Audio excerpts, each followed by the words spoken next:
What's up, guys? Welcome to Daily Dose of Reddit. This is your host, Zach, and today's subreddit is r/ProRevenge. Alright, so this story's called Steal My Security Deposit and Ignore Me for a Year? Say goodbye to your staff and reputation. This initially began as a petty revenge tale, and 1 month later, I can finally say I've won, and I believe it ended up wholly pro. So, background.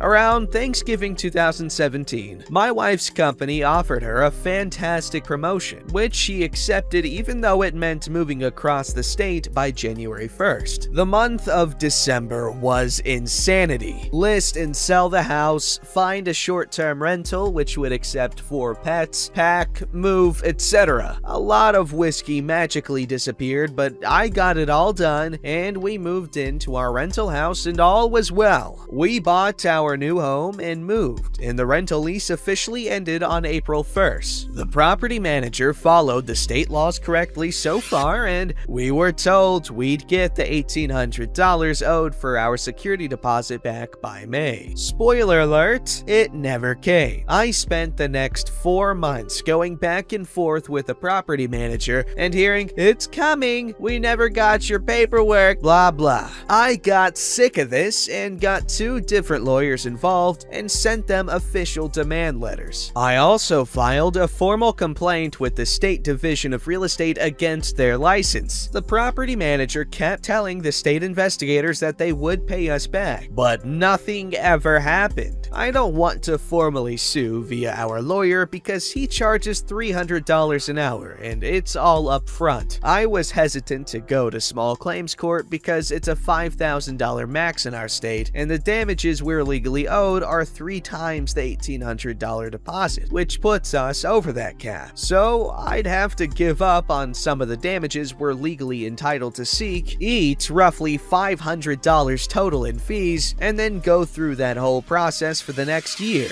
And assuming we won the judgment, then go through the collection process for another year or 2. An option, 1, we'd win, but a big pain in my ass. So this is where the ProRevenge comes in. It was initially petty. Say their website is crappypropertymanager.com. I bought crappypropertymanager.co for $12 and posted all of my screenshots and information about their theft and bullcrap for the world to see. And then I bombed it all over their business Facebook pages as well as the personal pages for the main partners and their Yelp page. I got a kick out of it. They took their pages down. Petty revenge wins, right? My little website caused a bigger boom than I anticipated. Basically, this property manager has 2 principal agents in charge and 1 broker. One of the agents is married to the broker. Beneath them, they have, or had,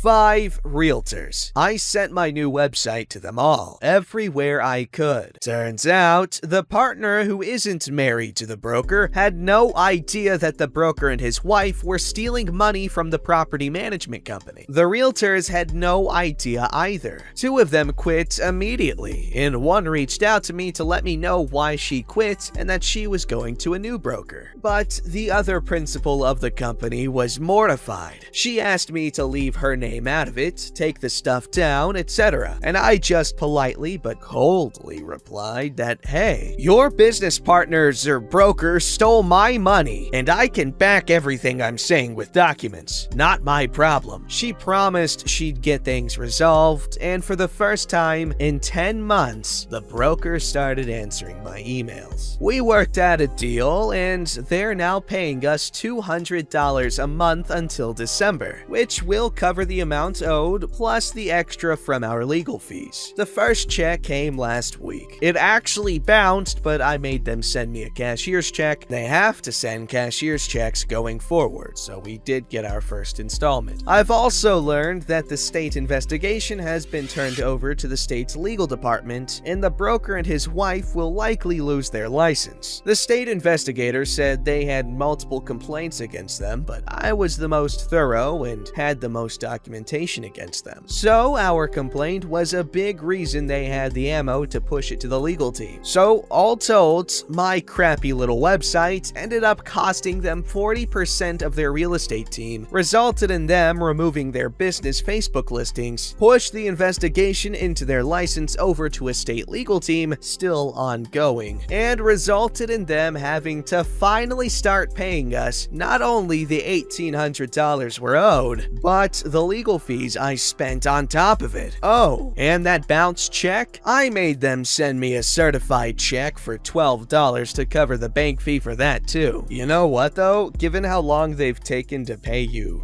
you're entitled to more than that, I'm pretty sure. This story's called Updated Conclusion! Stealing my security deposit and ignore me for a year? Say goodbye to your staff and reputation. Updated Conclusion! From March until October, we received the checks for $200 a month, no problem. They were a few days late sometimes, but they arrived, so I went with it. The initial March check had bounced, but they sent certified after that, so it also wasn't a big deal. Then October hits. They don't send a certified check, but since they've been good all year and we were nearing the end, I deposited it. It shouldn't be a shock that it bounced, so I emailed them to get this fixed. The property manager says, sorry, I goofed. Since we only owe you $600, I'll send you one check for $312 now, half plus the bounce check fee, and the rest in December. I agree. Weeks pass. Nothing. So I reach back out in early December and finally get a check, but it's only for $200. I was fed up with their games and with this bullcrap hitting almost the 2-year mark, so I stuck to the deadline and I expected the remaining $412 by December 15th. The 15th comes and goes, so I email again on the 16th, and what do you know? Radio silence. Totally ignored. So I wait until the 23rd, right before Christmas, and just sent them a short email saying exactly that the website was going back up and I'd resume legal action since they decided not to honor our new written agreement. The partner who got the repayment process started in the first place finally had enough and snapped and said she couldn't deal with this over Christmas and that she'd repay me herself to be done with this. I received our final check for $412 today. After 2 years of this bullcrap, it's finally over, and I have all of our security deposit returned, plus some to cover my legal fees and certified mail costs. The total fallout on their end, 3 of their 5 realtors ended up leaving based on my website. They had to repay me everything they owed, and I didn't let them off the hook. And I just used the state tool to look up their real estate license, and the license hearing did not go their way. And their license is on probation with 11 complaints filed against it, which will all require repayment and remediation, with the most recent complaint being an internal administrative complaint based on my actions, which will likely result in them losing their license altogether in 2020, although that's just an assumption, but a likely one since the administrative complaint is the most recent and is wholly open. Whoa, that's insane, and I wonder what happens next. You can decide at goldfishfund.com. Who else remembers those commercials? Final update! Steal my security deposit and ignore me for a year? Say goodbye to your staff and reputation. My last update was 10 months ago, and I thought that would be the final update to this story. And so there's a tilde on the background. December 2017, my wife and I moved into a rental home for 3 months. At the end of the lease, the property manager refused to return our security deposit. Lawyers were worthless, so I bought a similar web domain to the property manager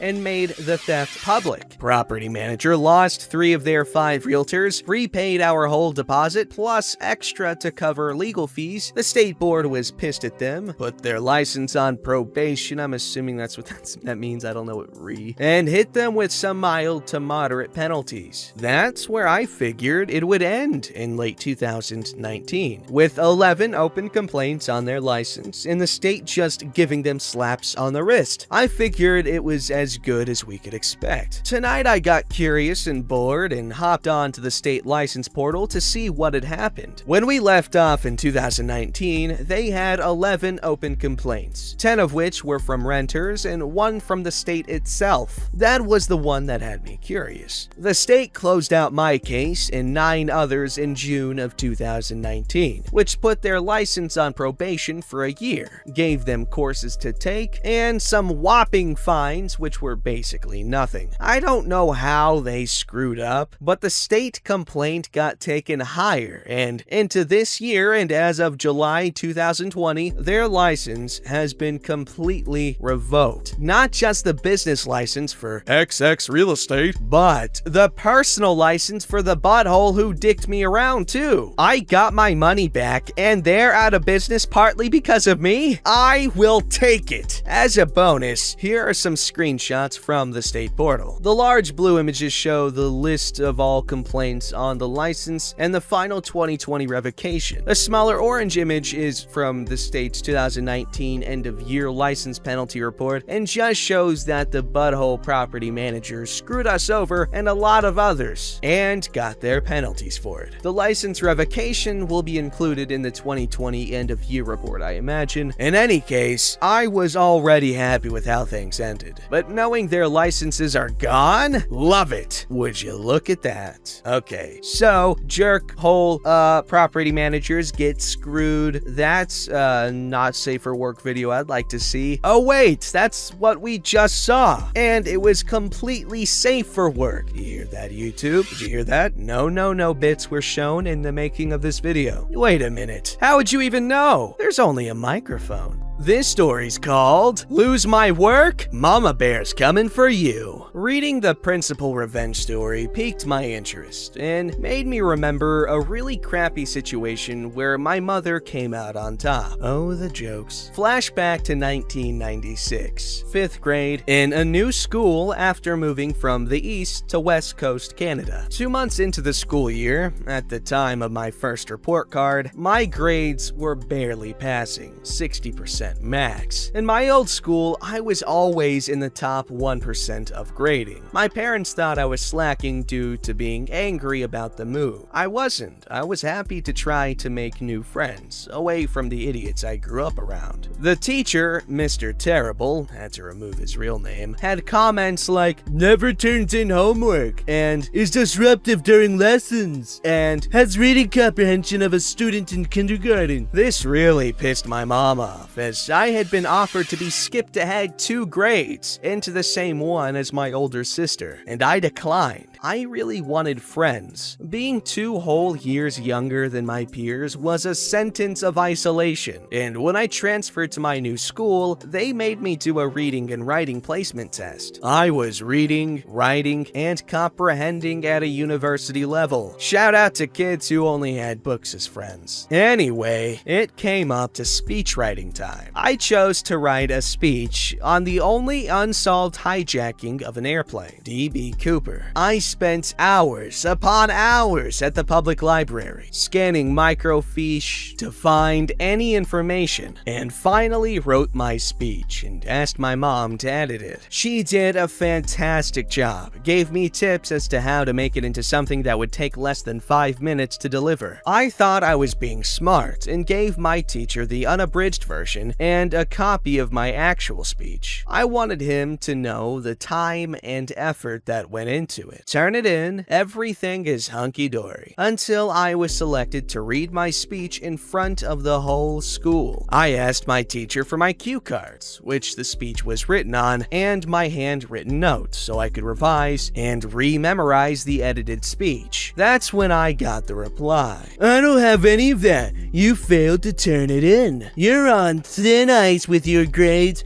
and look like you might have to be kept back at the end of the year unless you buckle down and actually do some work. You have to earn grade 6. I was devastated and furious and probably cried a little. I came home and told my mom what happened. She went full mama bear mode. Told me to get in the car, we're going to speak to the teacher. So we show up, he's coaching baseball baseball practice in the gym, a team I never had a chance to play on, even though I played AAA ball my entire life up to that point and after. And Mother walks right out there, takes the ball from him, tells the other kids to practice tagging a sliding base runner, something he never did, and says, "Follow me to your classroom." He did. The principal was waiting, as well as our district superintendent. My mother starts rifling through his desk and drawers, as well as the homework inbox. Can't find anything. Principal states, "If we can't find it in his desk, it's proof it was never turned in. Sorry, but your son will have to make it up somehow." Teacher says with a smug look, "He's had ample time and numerous chances. It's a no. No chance to make it up." I'm officially bawling at this point, and my mother looks like she's ready to slit throats. And then, this is good, I notice a massive stack of paper on a corner desk marked "to be shredded." I say to my mom, "I put all my speech stuff in a red duotang.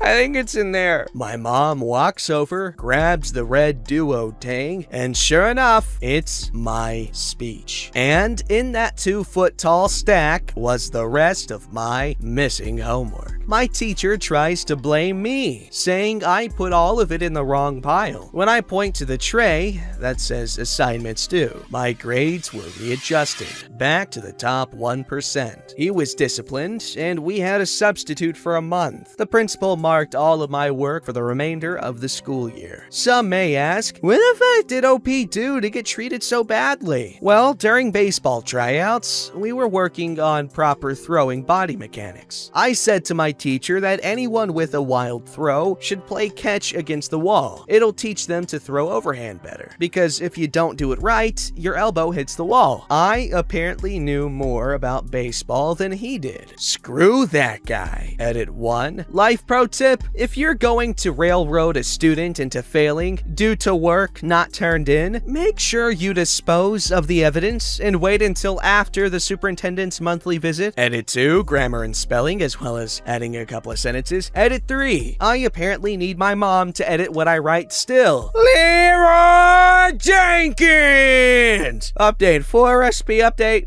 edit 5, real name removed. Teal deer, 2 eggs, 1 1/3 cup of milk, 1 cup of flour, with a pinch of salt, not 1 teaspoon. Oh dear God, do not put a teaspoon of salt into whatever the hell, what is this? Oh, it's Yorkshire pudding. Okay. Mix thoroughly, preheat oven to 450 degrees Fahrenheit, half a teaspoon of oil in the bottom of each muffin tin, preheat muffin tin until it starts to smoke. Is this like what y'all would eat in the same sort of way we would eat cornbread? Anyway, wait, I'm confused. Why was that recipe just randomly there? Regardless, really cool story. I'm glad you're really smart.